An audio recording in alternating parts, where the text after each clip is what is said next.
टुनटुनी चिड़िया अपने काम से वापस लौट रही थी, तभी उसे जंगल के रास्ते में एक बच्चा रोता हुआ दिखाई देता है।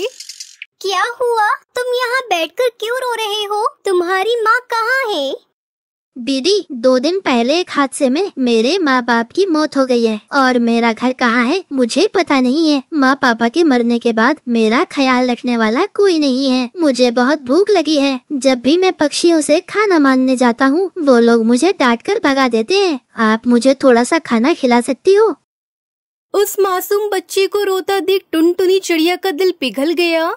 ये बेचारा बहुत तकलीफ में है, मुझे इसकी सहायता करनी चाहिए। उसके बाद टुनटुनी उस बच्चे को अपने घोंसले में ले आती है। आज से तुम मेरे साथ यहीं रहना, मैं रोज तुम्हें पेट भर खाना खिलाया करूँगी। फिर टुनटुनी चिड़िया कुकू चिड़ा को खाना देती है। टुनटुनी चिड़िया अपना खर्चा चलाने के लिए रोज सुबह सुबह गांव वालों से सब्जी इकट्ठा करके बाजार में बेचा करती थी। इस काम से वो थोड़े बहुत पैसे कमा लेती थी। फिर एक दिन कालू कौआ अपनी पत्नी सुंदरी कौवी के साथ टुनटुनी के घोंसले के पास आता है। सुन चिड़िया, यहाँ की सारी जमीन मेरी है। पिछले कई सालों से हमने यहाँ ध्यान नहीं दिया, इसलिए तूने यहाँ घोंसला बनाकर तैयार कर लिया। अब चल जा यहाँ से, हम दोनों यहाँ पर खेती करने वाले हैं। ये सुनकर टुनटुनी चिड़िया घबरा जाती है।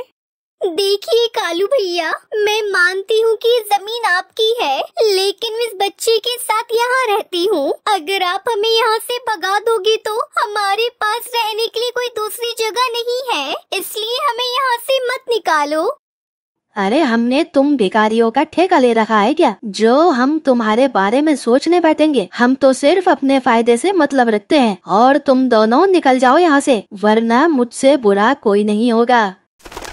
उसके बाद टुनटुनी चिड़िया उस बच्चे को लेकर वहाँ से दूर एक तालाब के किनारे के पास चली जाती है। मुझे किसी भी तरह इस तालाब के किनारे छोटा सा घोंसला तैयार करना होगा। उसके बाद कुकू चिड़ा और टुनटुनी चिड़िया साथ मिलकर तालाब के किनारे अपना मिट्टी का घोंसला तैयार करने लगते हैं। पूरा दिन मेहनत करने के बाद वो दोनों घोंसला तैयार कर लेते हैं। दीदी, मेरे पास एक उपाय है। क्यों ना हम इसी तालाब के किनारे सब्जियां उगाना शुरू कर दें। सब्जियां बेचकर हमें बहुत पैसे मिलेंगे। उसके बाद हमारी सारी परेशानियां दूर हो जाएंगी। हाँ, तुम ठीक कहते हो कुकू। तालाब के किनारे की जमीन उपजाऊ दिखाई देती है, हम यहाँ पर सब्जियां उगाएंगे। फिर अगले दिन से वो दोनों वहाँ पर सब्जी उगाना शुरू कर देते हैं। बारिश का मौसम भी आ जाता है। कुछ दिनों के बाद चारों तरफ ढेर सारी सब्जियाँ तैयार हो जाती हैं। जंगल में जोरदार बारिश हो रही थी। अरे वाह, ये कितनी सारी सब्जियाँ! मुझे तो लगा था कि ये बहुत ही कम सब्जियाँ उगेंगी, लेकिन यहाँ तो सब्जियों का ढेर तैयार हो गया है। हम इसे बेचकर बहुत सारे पैसे कमाएंगे, फिर अपना एक पक्का घोंसला बनाएंगे। उसके बाद कुकू और टुनटुनी खुशी खुशी सब्जियां तोड़ के इकट्ठा करने लगते हैं। लेकिन तभी अचानक कालू कौआ और सुंदरी कौवी वहाँ आ जाते हैं। लगता है तुझे नहीं पता, ये तालाब और इसके आसपास की जमीन भी हमारी है। और हाँ, तूने यहाँ जो सब्जियाँ उगाई है, इस पर हमारा अधिकार है। इस पर हमारा अधिकार है। चल तू यहाँ से भाग जा। देखो, मैं तुम्हारी हर बात नहीं मानने वाली। मुझे अच्छी तरह पता है तालाब जंगल के किनारे है, यहाँ पर किसी पक्षी का कोई अधिकार नहीं। तुम दोनों मुझे बेवकूफ बनाने की कोशिश मत करना। तभी कालू कौआ डंडे से टुनटुनी चिड़िया और उस बच्चे को पीटने लगता है। हमें छोड़ दो, हमें जाने दो। तुम हमें इतना परेशान क्यों कर रहे हो? हमने तुम्हारा क्या बिगाड़ा है? लगता है आज के लिए इतना काफी है। अब ज्यादा जबान चलाई न मुझसे, मैं तुझे जान से मार दूंगा। बेचारी टुनटुनी चिड़िया कुकू चिड़ा के साथ डर के मारे वहाँ से चली जाती है। फिर अगले दिन, उस दिन के बाद से वो दोनों तालाब के किनारे सब्जियां उगाकर बाजार में बेचने लगते हैं। दूसरी तरफ बेचारी टुनटुनी चिड़िया बारिश में फूट फूट कर रोने लगती है। हम दोनों का नसीब ही फूटा है। हम एक पल भी आराम नहीं कर पा रहे हैं। हर कोई हमारे पीछे पड़ा है। जिसे देखो वो हमें परेशान कर रहा है। ना हमारे पास रहने को घर है, ना सर छुपाने के लिए छत। और ये बारिश भी, पता नहीं ये बारिश कब रुकेगी। तभी अचानक एक परी की नजर उन दोनों पर पड़ती है। वो परी एक दयालु और नेक परी थी। वो उन दोनों के पास जाकर उनके दुख का कारण पूछने लगती है। टुनटुनी चिड़िया परी को अपनी सारी आप बीती बता देती है। तुम चिंता मत करो, उस कालू कौवे सुंदरी को सबक सिखाने को उपाय है मेरे पास। उसके बाद परी एक लाल रंग की लिपस्टिक टुनटुनी चिड़िया को देती है। तुम उस तालाब के किनारे जाओ और इस लिपस्टिक को अंदर मौजूद पानी में डाल दो। फिर अगले ही पल वहाँ पर एक विशाल जादुई लिपस्टिक का घर तैयार हो जाएगा। वो हमेशा तुम्हारी बात मानेगा और तुम्हारी हर इच्छा पूरी करेगा। ये सुनकर टुनटुनी चिड़िया कुकू चिड़ा बहुत खुश होते हैं। उसके बाद वो दोनों परी का शुक्रिया अदा कर तालाब के किनारे पहुंच जाते हैं। फिर टुनटुनी जादुई लिपस्टिक तालाब के पानी में डाल देती है और देखते ही देखते तालाब के पानी में एक जादुई विशाल लिपस्टिक का घर प्रकट हो जाता है। मैं तुम्हारी सहायता करने के लिए प्रकट हुई हूँ टुनटुनी। बोलो तुम क्या चाहती हो? हम दोनों के पास रहने की जगह नहीं है, तुम हमारे रहने का इंतजाम कर दो। टुनटुनी के इतना कहते ही उस विशाल लिपस्टिक के घर के ऊपर दो बड़ी खिड़कियां दरवाजा प्रकट हो जाता है। ये देखो, मैं घर के रूप में बदल गई हूँ। आज से तुम दोनों मेरे अंदर रह सकते हो। लिपस्टिक के घर को देखकर वो दोनों बहुत खुश होते हैं। लेकिन तभी अचानक कालू कौवा और सुंदरी कौवी वहाँ भी आ जाते हैं और लिपस्टिक के घर को देखकर हैरान रह जाते हैं। यह तालाब जादुई है और इसने जादुई लिपस्टिक का घर प्रकट करके दिया है। देखो सुंदरी, ये लालची चिड़िया फिर से यहाँ आ गई। चलो इन दोनों को मारकर यहाँ से भगा देते हैं। इसके बाद ये लिपस्टिक का घर हमारा हो जाएगा। मेरी होती हुए तुम दोनों इनका कुछ नहीं बिगाड़ सकते।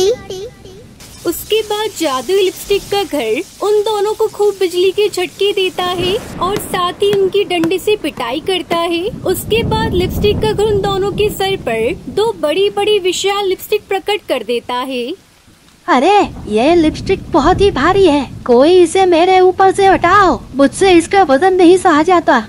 ये तो भी शुरुआत है कालू कौवे। 2 दिनों तक ये दोनों लिपस्टिक तुम दोनों की सर पर इसी तरह रखी रहेगी। तुम दोनों को इनका वजन झेलना ही पड़ेगा। तुम दोनों चाहे कुछ भी कर लो, इनसे छुटकारा नहीं पा सकते।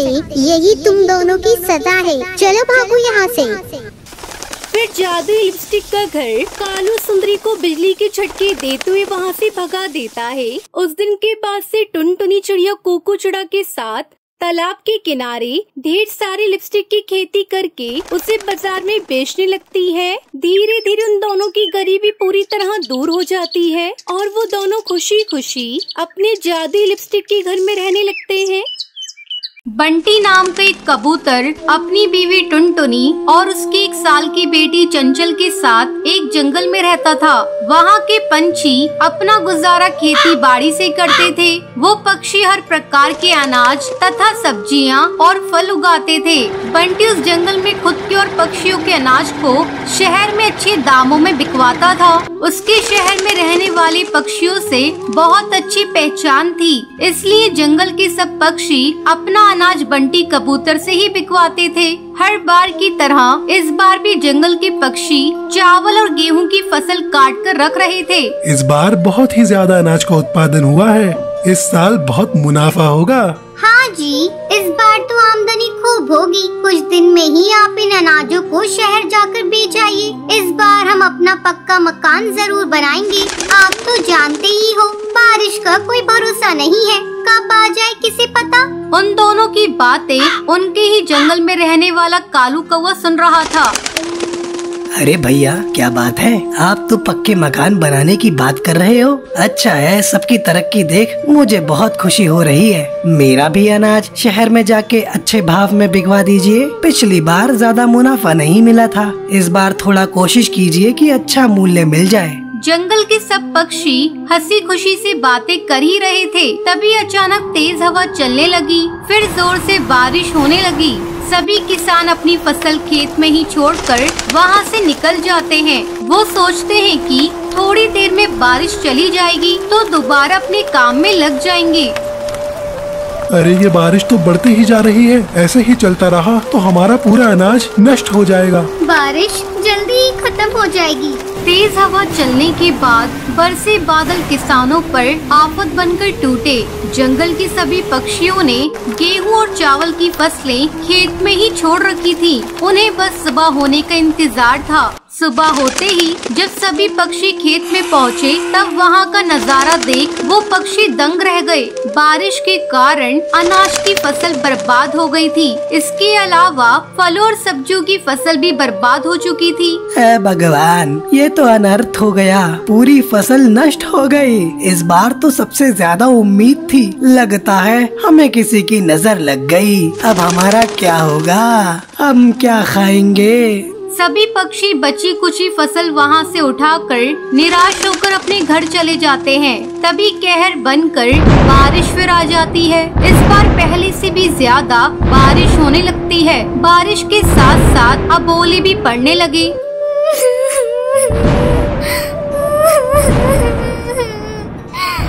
भगवान, ये कैसी परीक्षा ले रहे हो? पूरी फसल तो बर्बाद हो चुकी है। अब क्या बेघर भी करना चाहते हो? सब ठीक हो जाएगा। फिलहाल घर चलते हैं। 1-2 दिन में बारिश चली जाएगी। कुछ दिन का राशन तो बचा ही है, उससे गुजारा कर लेंगे। फिर देखते हैं क्या करना है। टुनटुनी और बंटी अपने घर की ओर जाते हैं। तभी वो देखते हैं कि पानी से आधा पेड़ तक डूब चुका है। उन्हें डर था, अगर बारिश ऐसी होती रही तो घोंसले के अंदर भी पानी भर जाएगा। जिस बात का डर था आखिर वही हुआ। पानी तो अंदर तक आ चुका है। चलो टुनटुनी, जल्दी से सामान ऊपर वाली डाली पर रख देते हैं, नहीं तो और बर्बादी हो जाएगी। उस रात किसी ने ना कुछ खाया और ना कुछ पिया। घर के सभी लोग ऊपर वाली डाल पर रात गुजारते हैं। सुबह हो जाती है, लेकिन बारिश थमने का नाम ही नहीं लेती। घर के बाहर बंटी देखता है कि सब कुछ बर्बाद हो चुका है। जंगल के कुछ पक्षियों का घर भी ढह चुका था। उन्हें डर था कहीं उनका भी घर बारिश के कारण ढह न जाए। सुनिए, बारिश का कोई भरोसा नहीं है। अपना घर कभी भी ढह सकता है। हमें अपने लिए कोई दूसरा ठिकाना ढूंढना होगा। दोनों अपनी बच्ची को लेकर कहीं और आसरा देखते हैं, लेकिन वहाँ के सभी पक्षियों की हालत उनकी तरह थी, तो उनकी मदद कोई कैसे करता। कुछ दूर उड़ने के बाद बंटी को एक घना पीपल का पेड़ दिखता है। वो अपनी पत्नी और बेटी को लेकर उस पेड़ के नीचे चला जाता है। टुनटुनी, जब तक हमें कोई मदद नहीं मिल जाती तब तक हम इसी पेड़ के नीचे रहेंगे। अब घर जाकर तो कोई फायदा नहीं, वो पूरी तरीके से नष्ट हो चुका होगा।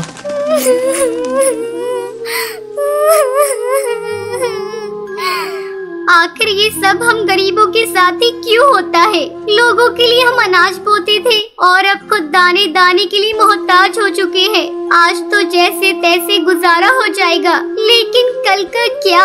आज तो थोड़ा बहुत खाना भी है, कल पता नहीं हमें खाना नसीब होगा भी कि नहीं। उस रात बंटी और टुनटुनी कल की चिंता में पूरी रात सो नहीं पाते। बंटी खाने की व्यवस्था करने बाहर जाता है। थोड़ी देर में वो कुछ खाना अपने साथ लाता है। सुनिए जी, इसे तो बहुत तेज बुखार है। अब हम क्या करें? कहाँ जाएं? हमारे पास तो पैसे भी नहीं बचे हैं। भगवान, अब और कितनी परीक्षा लेगा तू हमारी? इतना असहाय तो मैंने कभी महसूस नहीं किया जितना आज कर रहा हूँ। पहले तो तूने हमारी पूरी फसल बर्बाद कर दी, फिर घर, और अब मेरी बच्ची की जान पर ही आन पड़ी है। इतना निर्दयी तो कैसे हो सकता है? अमीरों को सुख और गरीबों को दुख तो क्यों देता है? ये सब देखने से पहले मैं मर ही क्यों नहीं गया?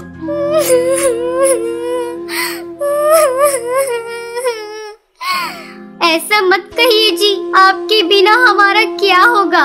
वैसे भी समय ठीक नहीं चल रहा है, तो कृपया करके अपने मुंह से अपशब्द ना निकालिए। फिलहाल मैं चंचल के सर पर गीला कपड़ा रख दे रही हूँ। अरे, आपको चोट कैसे लगी? आपके सिर से तो खून बह रहा है। अरे क्या बताऊँ, खाना लाने के चक्कर में मेरे ऊपर एक पेड़ का तना गिर गया, तभी ये चोट लगी है। तभी अचानक चंचल जोर जोर से रोने लगती है। चुप हो जा बच्ची, क्या हुआ? तू क्यों रो रही है इतना?